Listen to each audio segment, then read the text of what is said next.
Okay, this is going to be my spoiler review for Mandalorian and Grogu. I went in with low expectations, but I actually thought it was pretty damn good.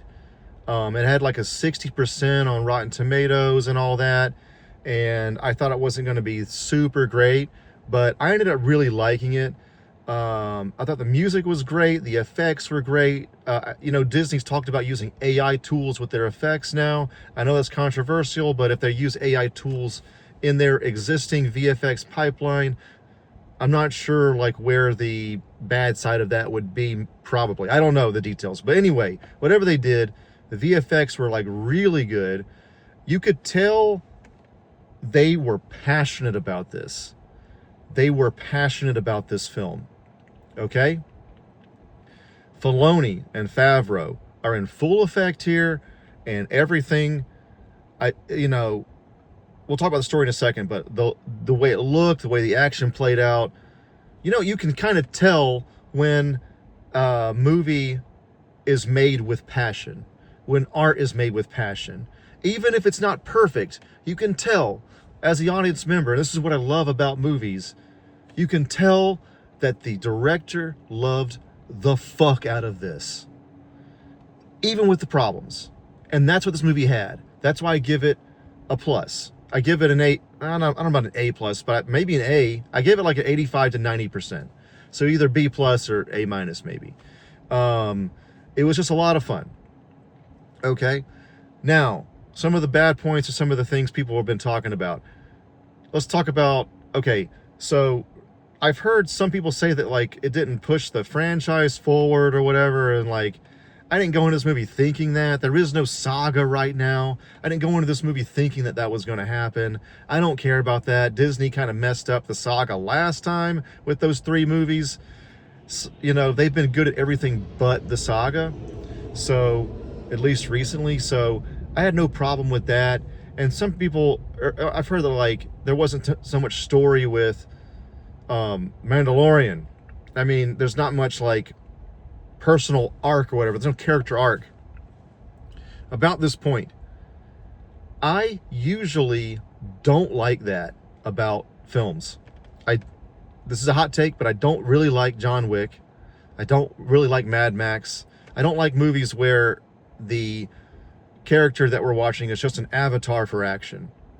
Okay, I know that like they killed his dog in John Wick and everything. It's just, I don't know. It just doesn't work for me. There's no character arc there, and I usually want there to be some sort of character arc, some sort of character work.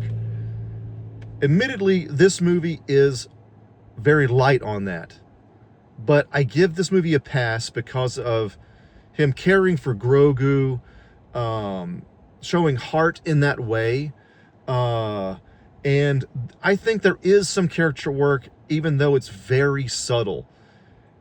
Basically, again, this is a spoiler review, but basically, he doesn't like want Grogu to like sit up and mess with the controls or whatever, and that's kind of a scene I think is supposed to show that he doesn't fully.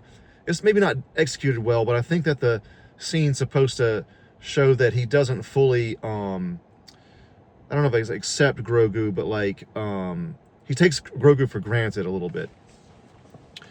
And then he gets told in the middle of the film that Grogu's going to live longer than him. I mean, he probably already knew this, but it becomes really more apparent to him in the movie, apparent to Mando. And then the end scene, he brings Grogu up front to sit up front with him. So that's the character arc. So I think what it's trying to say is Mando, throughout the course of the film, has learned to not take Grogu for granted. That's the character work. And it has it. It's subtle, but it is there. So that's another thing I liked about the film. Again, action was great, suits were great, effects were great, music was great. And also, I didn't really go into this film expecting a whole lot of character work. It wasn't like, I don't know, it just wasn't like a big expectation for me. It's like going into James Bond, which I also don't really love, thinking that he's going to have a huge character arc. He's not. He's just an avatar for action. And again, Mando was kind of like that, but at least there's a little bit more heart going on there. So there was that. The biggest gripe for me that keeps it from being 100, A plus, whatever, is this really did feel like this was 2 episodes mashed together. Whenever he delivers the bounty, I thought this is going to be like a short and sweet Star Wars film, and that's it. And then we had like another hour of the film.